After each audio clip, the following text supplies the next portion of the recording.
It's time to begin. Welcome to this group theory Sangam talk.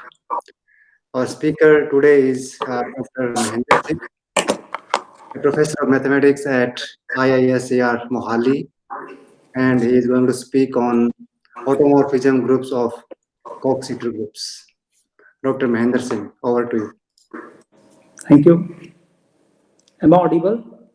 Yes. Okay. So let me first thank the organizers for having this meeting and giving me an opportunity to present some ideas. And I think it's a wonderful opportunity, particularly for our graduate students. I see a lot of students attending these seminars. So I'm going to talk about automorphism groups of Coxeter groups, some Coxeter groups to be precise. And this is based on some observations that we made with Tushar, Dr. Tushar Nayak, a postdoc here, and to be Dr. Ms. Neha Nanda, my PhD student. And so of course, Coxeter groups is a huge and very deep subject. So I'm not really an expert in this. So I request expert to correct me if they find any anomaly in the talk. So how we really landed into these groups because of some problems that we were working on knot theory and planar analogs of knot theory.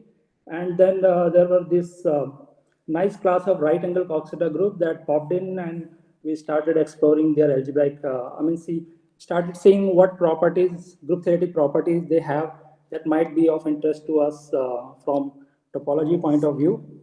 And um, then of course, and that is the classical knot theory and its planar analog, and then the higher genus analog. So this talk will I will talk about some groups that arise in this setting and starting from symmetric groups. And yeah, and later on toward the end, I will give some applications to R infinity property. So we already had one talk on R infinity. So audience might already be familiar with that. Okay. So let me begin. All right. So we know the presentation of the symmetric group. So Sn generated by n-1 involutions such that two involutions commute if and only if they are far apart. So tau I, tau j equals to tau j, tau I, if and only if I minus j is bigger than equal to 2. And this relation, long relation, tau I plus 1 cube equals to 1. So if you just expand it and bring the three terms on the other side, is actually the Braid relation. Okay. So this suggests that there is a quotient, surjection from Braid onto symmetric group. So this is the group I want to start with. And now look at this colorful diagram. There is some lag. So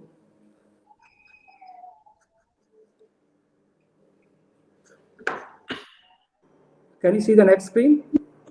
We see only the symmetric group. No. So there is some lag here.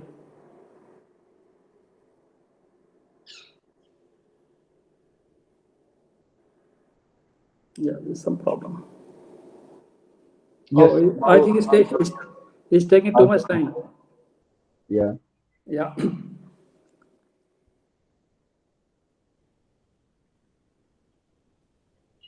Okay, so I think there is a, okay. All right. So look at this diagram. So I have the symmetric group.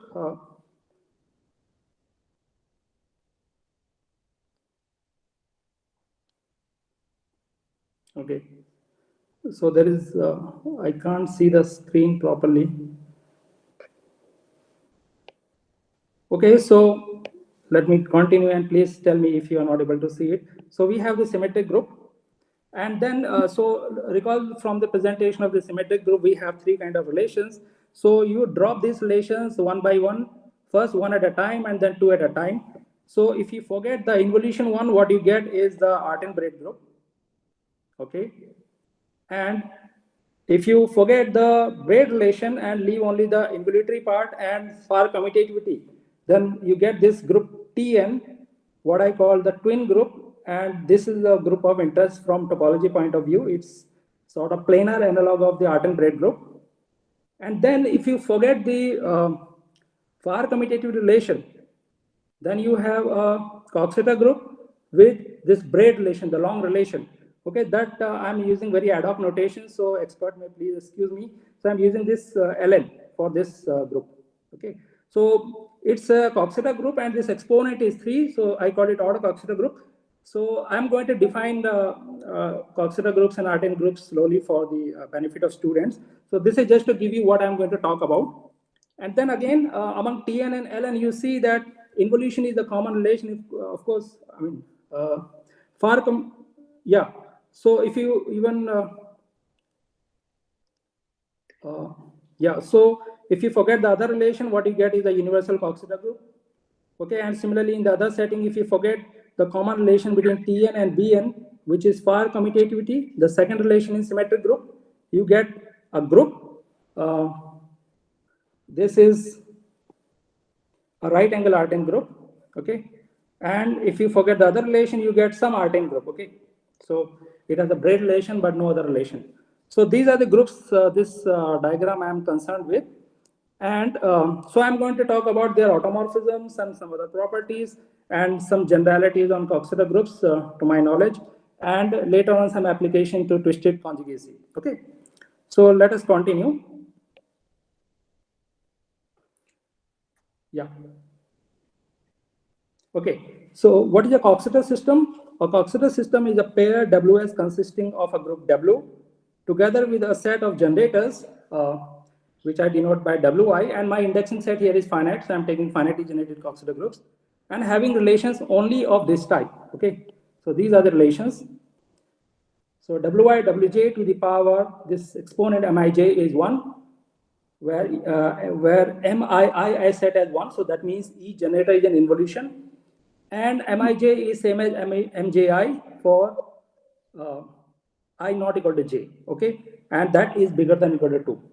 So if there is no relation between two generators, then I will simply, it will be the exponent Mij will be infinity, okay? So I'm calling these Mij's as exponent that include infinity as well.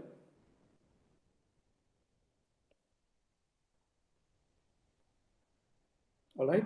So simple examples. I think there is a lag. So should I change the screen? It's fine. You have to be just slightly, like, it's very fraction of a second lag. Okay. Okay. So of course, examples of Coxeter groups. The first example that I already gave, dihedral groups we know are Coxeter groups. So we can write them as generated by two generators, and S1 square is 1, S2 square is 1, S1 S2 to the power n is 1. Okay, so this is a Coxeter presentation for the dihedral group. So what about Artin groups? So an Artin system is a pair again, similarly defined. AS consisting of a group A together with a set of generators, which I denote by S. Again, I'm taking this set to be finite and having relations only of this form. So what are these relations? Given Si, Sj, you write this word Si, Sj, and so on of length Mij. So depending on whether Mij is even or odd, it will end on Si or Sj, and that should be same as the role of I and j interchanged. So this is the relation in your group for all I not equal to j. Okay, so these Mij, and of course I demand that Mij is same Mgi, is bigger than equal to 2. And again, I call them as exponents. And if there are no relations, I declare them to be infinity. Okay, so you can see the difference. So if you impose this additional relation that each generator is 1, then what you get is exactly a Coxeter group. So there is this Coxeter groups are quotients of Artin groups. Okay. So what are examples of Artin groups? Yeah, so the most famous example is the braid group. So braid group on n strands. So I'm using the word strands. I'm just for the benefit of student, I will just have a couple of slides which will talk about the topological aspects. So it is generated by n-n generators, such that the two generators commute if and only if they are far apart, and there is this long relation called the braid relation. All right. So if you have seen, if you are from physics background, you will understand that this is nothing but the quantum Young-Dexter equation. All right. And topologically speaking, this is just the third Riedemeyer moves or diagrams of knots written algebraically. What are other examples? Free groups. Free groups are Artin groups. Okay, you have just a bunch of generators and no relations. Okay, and the free abelian group, which is the other extreme, you have this bunch of generators and you are making all of them to commute pairwise. Okay, so all these are examples of Artin groups. So we say a Coxeter group or an Artin group is right angled if all these exponents are either 2 or infinity.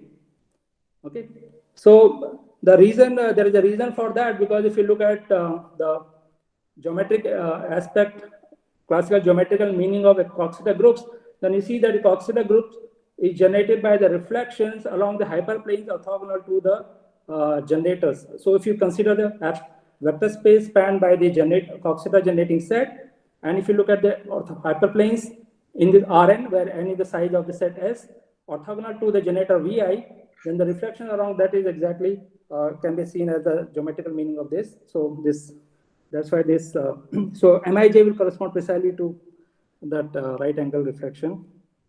Okay, and what are examples of right angle Coxeter groups? So you can take involutions and make all of them commute, so you get the elementary abelian 2 group, okay, of rank n. And what is the other extreme?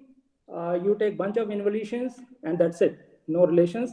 So this is the universal Coxeter group. So I'm using the notation UN here, but this should be UN minus 1 to be compatible with the diagram that I showed on the first slide. So please keep note of that. So the important right angle Coxeter group is the group Tn, which I called twin group in my first slide. So you have this bunch of generators and only the far commutativity relation. Okay, so in a moment I will show you why it is a planar analog of so-called braid group. And what are other right angle Artin groups? Free groups. So you have just generators, no relations, okay? And free abelian groups, they are also right angle Artin groups. So we see that many familiar groups fall in this category. Of course, there are much more general objects here. So let me just spend a couple of minutes for students, so geometrical meaning of braid groups. So geometrically, a braid group can be represented, an element of the braid group can be represented as the isotropy class of a configuration of n intervals in this infinite slab.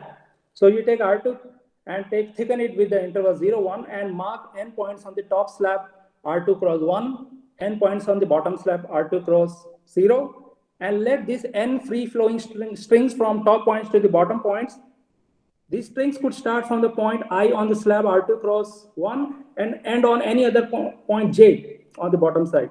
All right, with some conditions that if you take the intersection with any horizontal plane, then the intersection with each string should be exactly 1 point. So it should not be like intersection with the plane should be transverse, precisely speaking. And secondly, all the strands should cover the whole set of points, and the strands do not intersect, okay, in the 3 space. All right, and so you can forget this technical jargon. Isotropy simply means you are allowed to wiggle around these strands in the 3 space. That's it. Okay, so on the left hand side is a typical example of braid. This is how a geometric braid should look like. And the right hand side is I'm giving you a fundamental braid, which is I'm denoting by sigma I, which is just interchange of these strings starting from I minus 1 and I on the top, and then I minus 1 going to I, and ith going to I minus 1. Okay, so you can take this collection of isotropy classes of geometric braids and you can give a group structure on this just by placing one configuration on top of the other and then squeezing the interval, reparameterizing it to 0, 1, and then it forms that, it can be checked that it forms a group. Okay, so that's all. And this group is isomorphic to the abstract group that I defined with the presentation earlier. All right, and this sigma i's are beside the generators. So they will satisfy the far commutativity relation and the braid relation. All right, so now what should be the planar analog of this? So now everything I should just press on the plane. I'm no more in the 3 space. That's what should be planar analog, but with some condition. All right. So that is what the elements of the twin group or the planar braid group represent. So geometrically, an element of Tn, I can represent it as an isotropy class of a configuration of any interval now in the strip R2 cross 0, 1 with n mark points on the top strip R cross 0, R cross 1 and unmarked points on the bottom copy of R cross 1, okay, 0. And again, I have this free flowing intervals from the top line to the bottom line with the property that each of the strands meet the horizontal line exactly one, same condition as before. But one more condition here is that triple points are not allowed. Okay, so no three strands should be passing through a single point. So there is a reason for that, because allowing a triple point is basically allowing the allowing the long relation, okay, which is the braid relation, and therefore in that case it will simply become the symmetric group. It will not have really this nice geometrical meaning. So that's the reason for this. And now, how is related to the real topology? So let us go back to the previous slide. So if I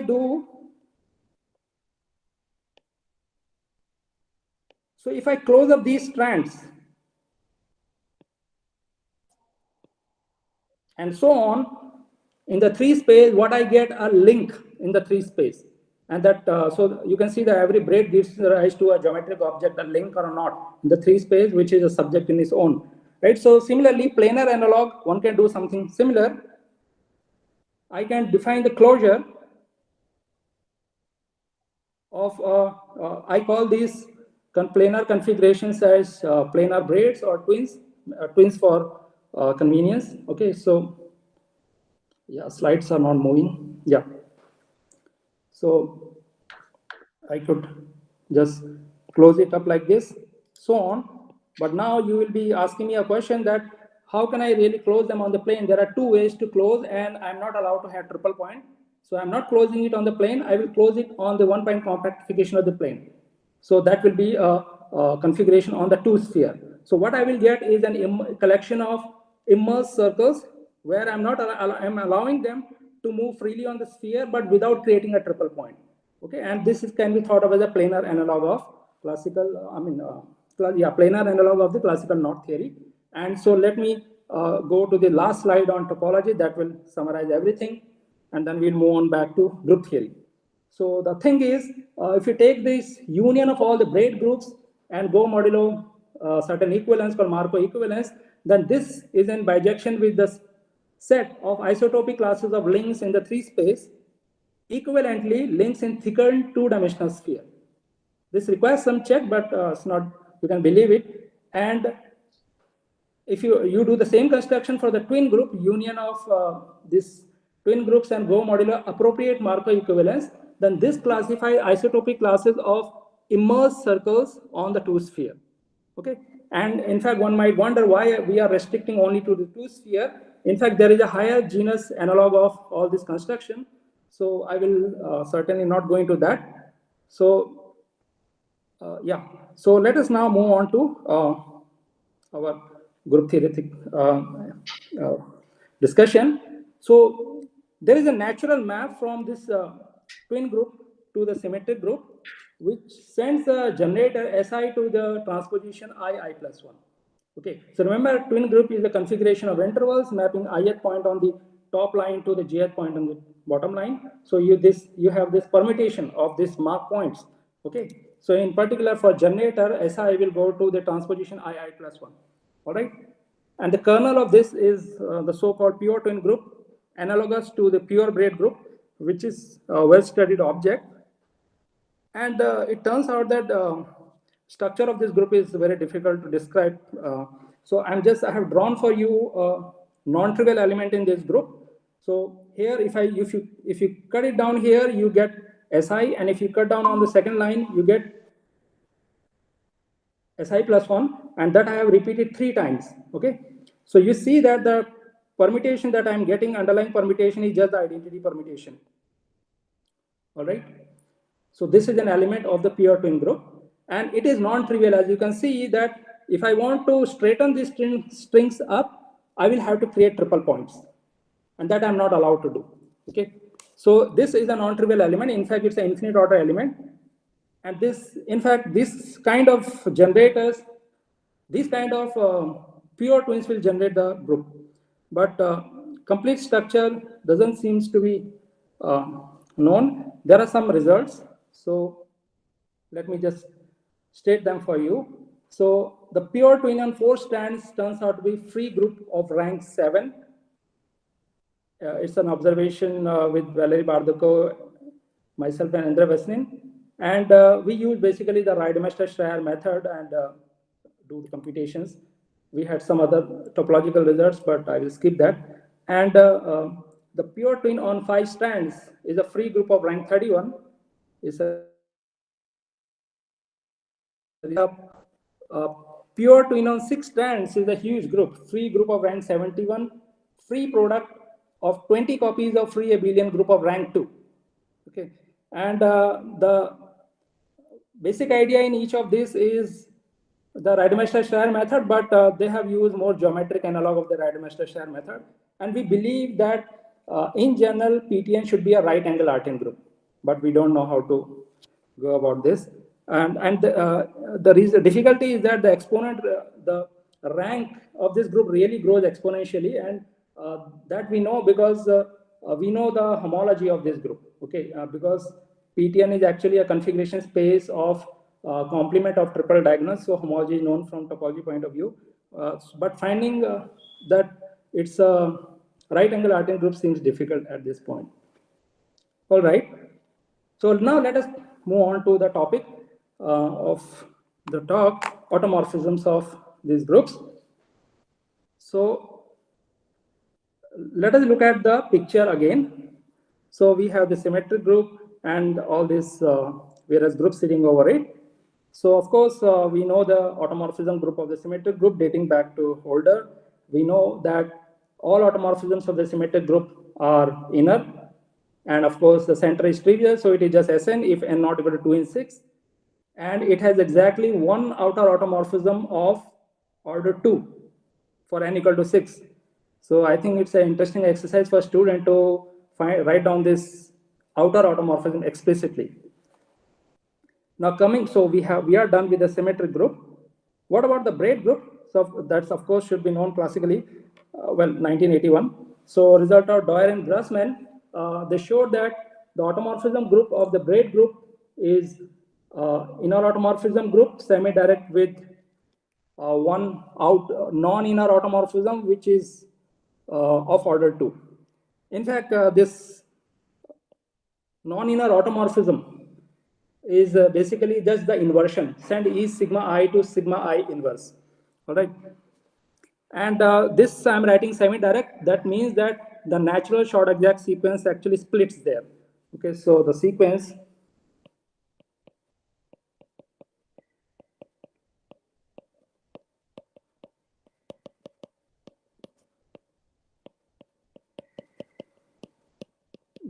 splits. So in the theory of Coxeter groups and Artin groups, what I have observed is the people are looking for a situation where this sequence really splits. So we will see something similar later on. So what about, so we have symmetric group Bn, what about the other group? Let us move on to Tn and then Ln. Yeah, so for the twin group is a very special family of, twin groups form a special family of right angle Coxeter groups. So of course, a lot of results are known, and I think this follows from work of James and Titz from 1988. And there is a more general result due to Muller in terms of root systems and so on. So I will not really state it here, but much more general things are known. And the result is that again, in this case, the natural short exact sequence splits, and the automorphism group of the twin group is again inner semi-direct with outer, where in n equal to 3 case, the outer automorphism is again this involution, and n equal to 4 is the symmetric group on 3 lattice, and n bigger than equal to 5 is a dihedral group of order 8. So the proof, the argument that they have given involve root system, but when we were working on this, we didn't know it's already known, and we work out a simpler I mean, straightforward, purely group theoretic involving combinatorics of word argument. So I will just briefly outline it for you. So one can first observe that, yeah. So an automorphism of the twin group is inner if and only if it preserves conjugacy classes of each generator. So one can work it out. And then if you place these generators on, yeah.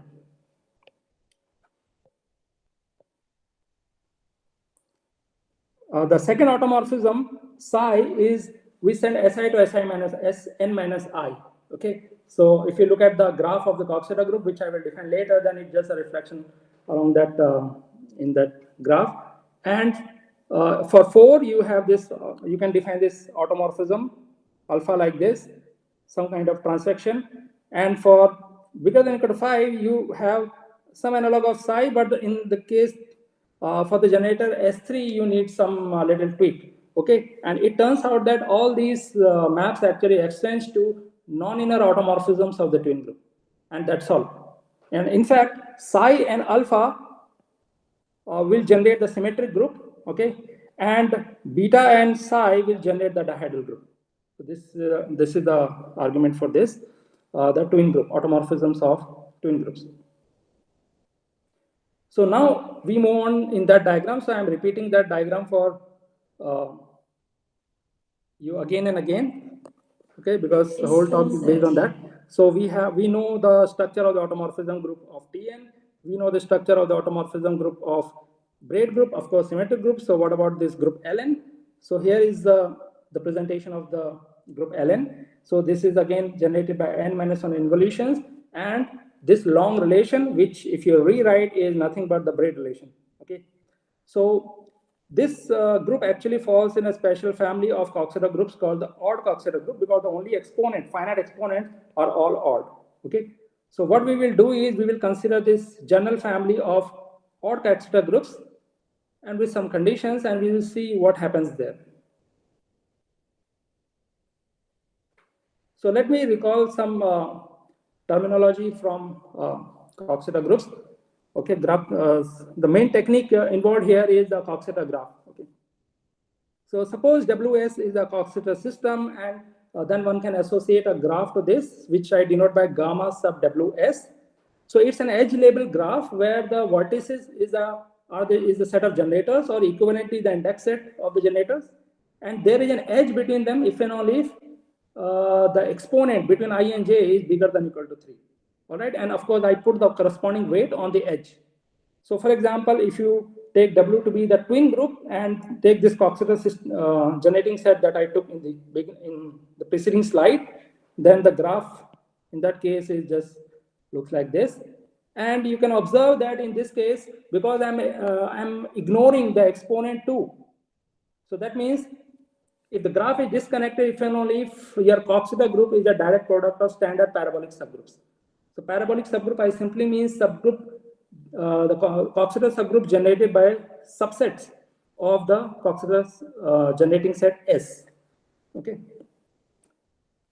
and we say that a Coxeter system is even if all the exponents are either even or infinity, and it is odd if the exponents are odd or infinity, very natural definition. And as I said before, so this group Ln, of course, which was part of that figure, is an odd Coxeter group. But in this case, what really turning out, if all the exponents are odd, then of course the graph gamma is turning out to be a complete graph. So it's not really detecting much. So one can define a new graph, slightly different one, corresponding to a Coxeter system as, again, the graph with the same vertex set, and there is an edge if all the exponents are finite. So we ignore the infinity ones. All right. So in this case, you can observe that this graph is disconnected if and only if the group, the corresponding underlying Coxeter group is a free product of standard parabolic subgroups.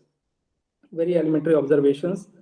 Okay. So again, so it is believed that for Coxeter groups, the automorphism group is generated by inner and outer automorphism, and in most cases. So I have not seen any conjecture as such, but of course, most results turn out to be like this.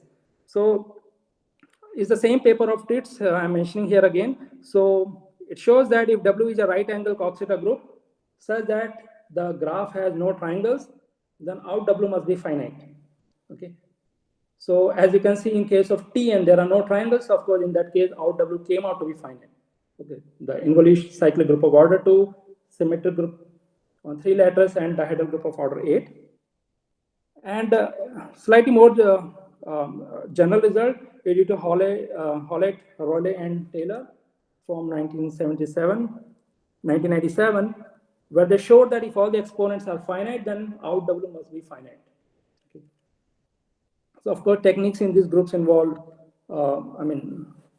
root systems and whatever terminal machinery you have in this theory. Okay, so of course the converse phase, we have seen example of the twin group where out W is finite, but some MIJs are infinite, and you do have Coxeter groups for which out W is infinite. Okay, so it's not that all the time it will be finite. So for example, out U3, the universal Coxeter group of rank 3. Okay, so there is slight mistake in the notation. I should be, as per my notation, I should be calling it U4. Okay, and it turns out to be GL2Z. All right, so all these things are well known. So what is the connection between outer automorphisms and the inner automorphisms and outer automorphisms? It turns out that if your Coxeter group is infinite, okay, and it has no finite irreducible component, then the graph automorphisms are all outer, and of course they intersect trivially with the inner automorphisms.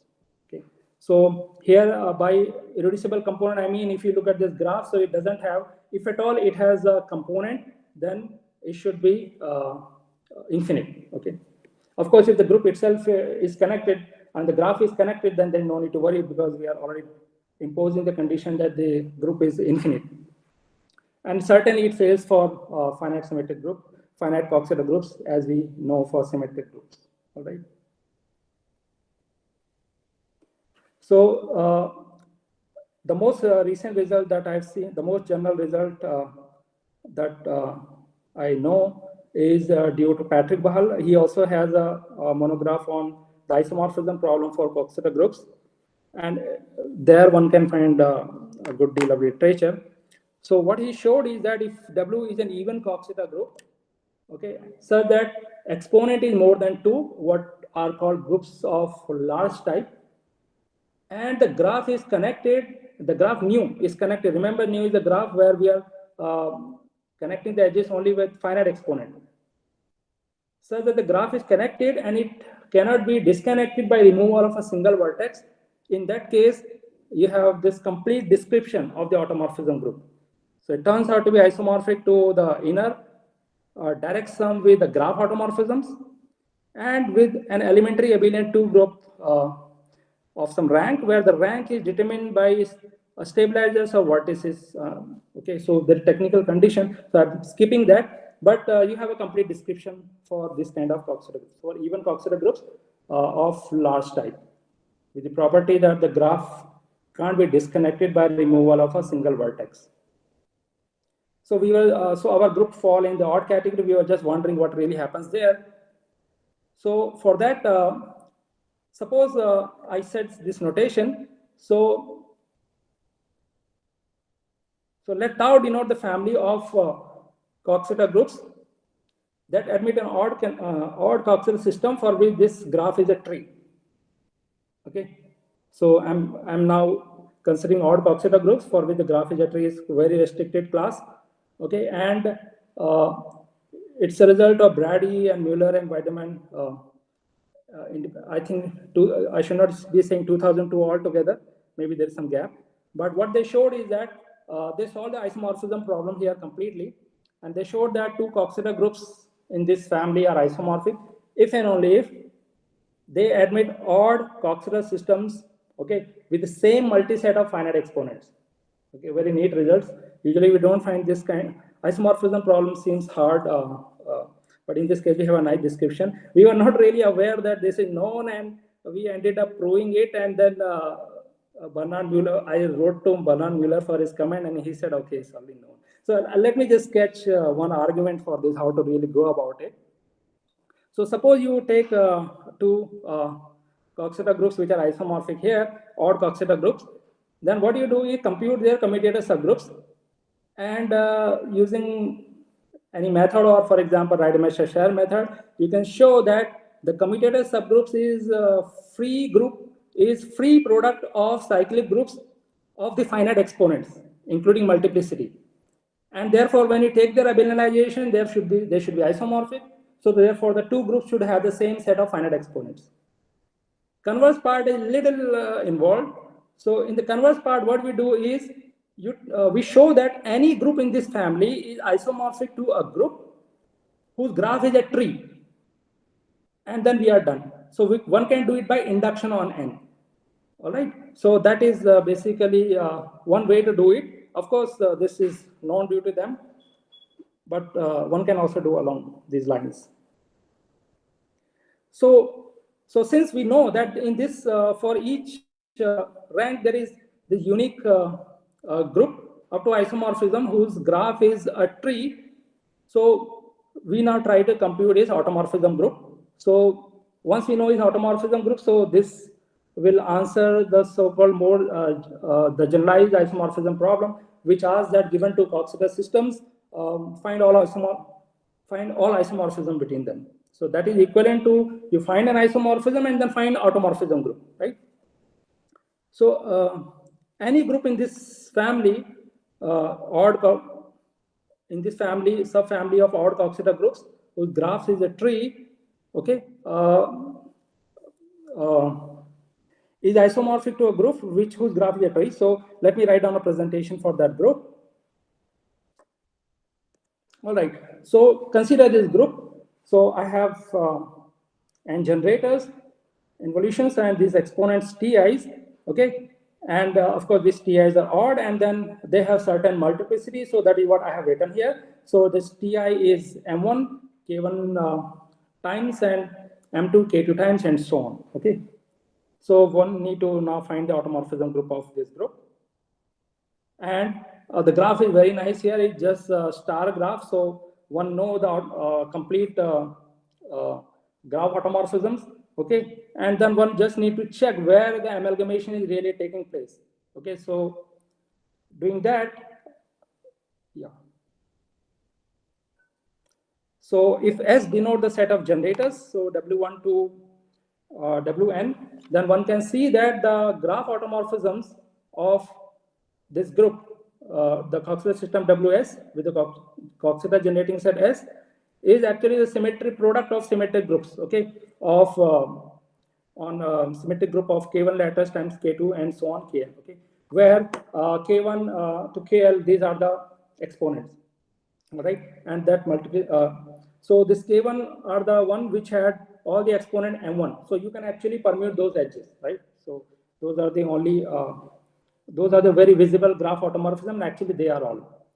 And if you set Wi to be the subgroup generated by W1, this central vertex and the edge, then it is certain it's a dihedral group, okay, of order D2i, and your group is actually the amalgamated free product of these groups, okay.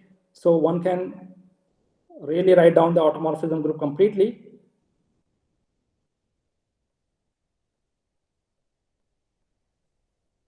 Yeah.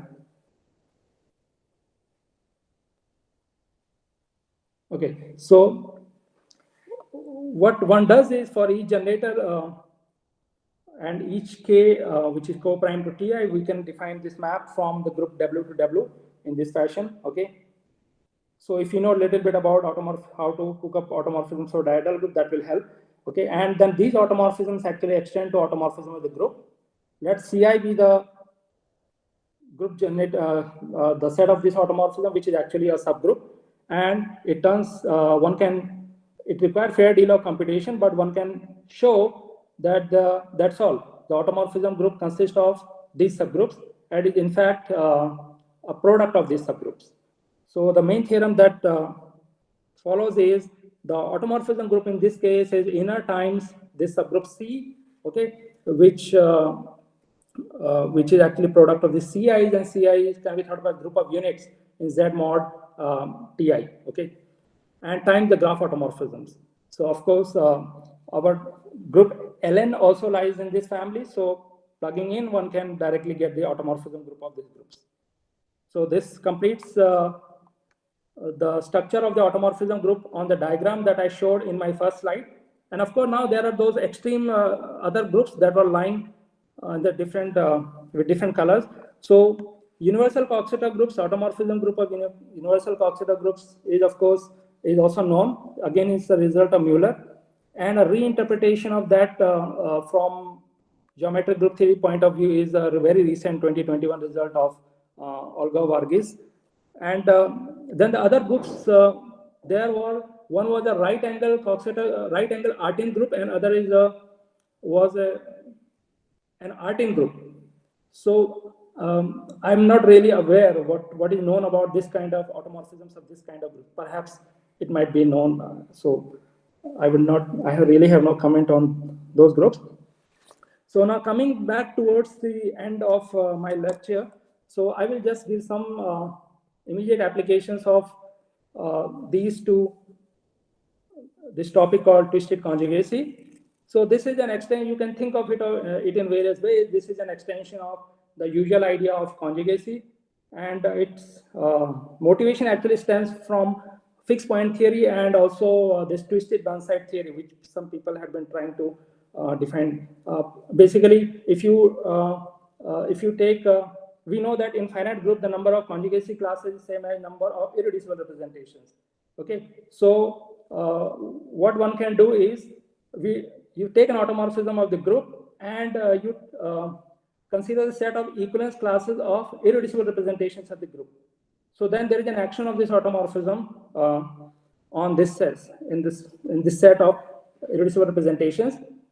And what is the fixed point of this for identity is actually because it fixes everything, it is exactly the conjugacy classes. So whether for any other automorphism, the fixed point set of the action of this automorphism on the set of equivalence classes of irreducible representation is equals to the number of twisted conjugacy. That is what this led to this idea.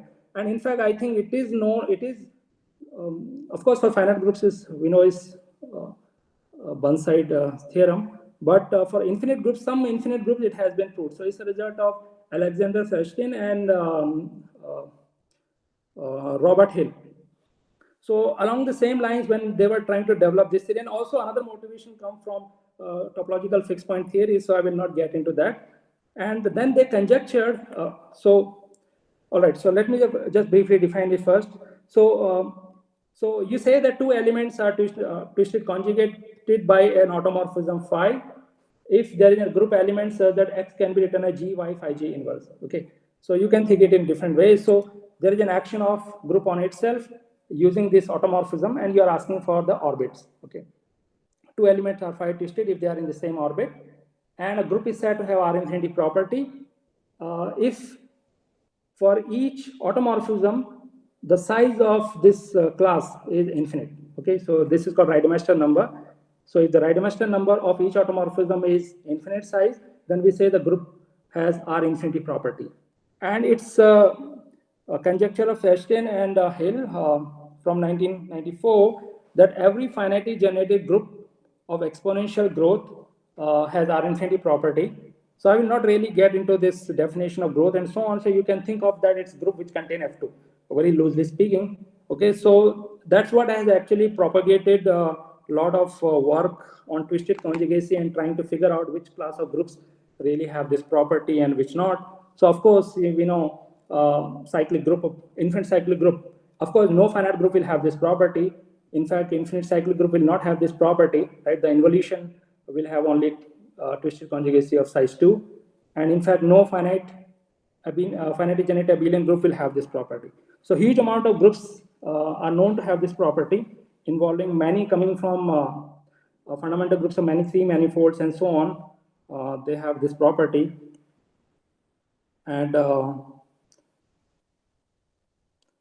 so I will stick my attention to, in the last few slides, I will just stick my attention again to the same figure that I drew in the first page, and I will list what is known about them. So free group of finite rank has R infinity property, is a result of Lustig and Leavitt. Braid group has R infinity property. In fact, much more is known. So braid group here is the braid group of that disk, okay? Disk with this n mark points. But in fact, braid groups of two spheres and some other surfaces are also known to have R infinity property. And it's a result of Zois that Artin groups of extra large type, where the exponent is bigger than 3, also have the R infinity property. And the universal Coxeter group also has R infinity property. So it's I don't know whether it was known early, but at least it's mentioned in the recent work of Parmeshwaran, Shankaran, Gonzalez, and Peter Wong. Okay, and very recent work of Karel de Kempe and one of his students, they showed that if you have a right angle Artin group of rank, non-abelian right angle Artin group of rank less than or equal to 7, then it also has R infinity property. In fact, they show it for much larger class. They show that if the corresponding commutator graph for the right angle commuting graph for the right angle Artin group has certain valency, I think valency 2 and valency n minus 2, if the rank is n, then they also have R infinity property. And in fact, they conjecture that every right angle Artin group has R infinity, but yeah, we don't know any progress on that. So this, of course, include our group Rn, which was in the diagram. So it follows that that also has R infinity property for n less than or equal to 8. And with our computation of automorphism group of Ln, one can, and of course Tn of the automorphism group of Tn was anyway known due to Tates. So one can easily check that these groups also have the R infinity property. All right. So I think that's all I wanted to say. I will stop here. Thank you. Thank you very much, Mahendra, for this very nice talk. And now there is an interaction session. Please ask if you have questions, comments, or suggestions.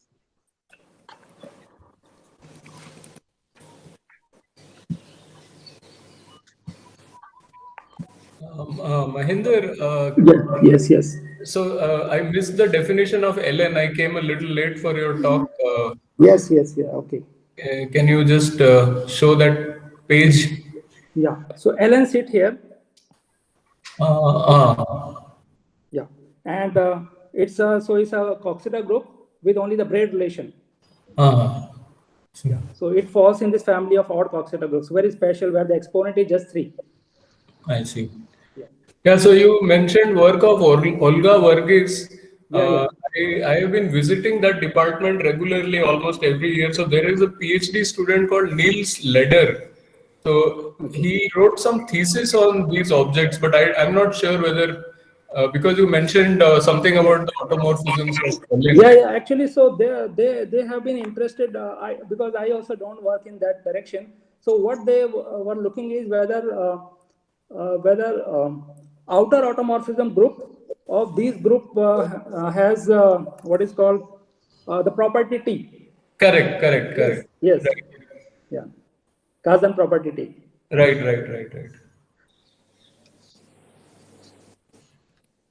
Yeah, thanks. I just thought I should mention that I've seen some such work going on in that department. Yes. Yeah.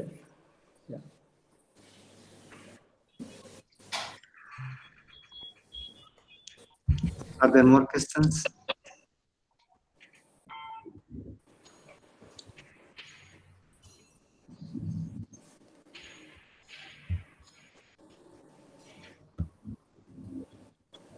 If not, let us thank Dr. Mahendra Singh again for this very nice talk. It was our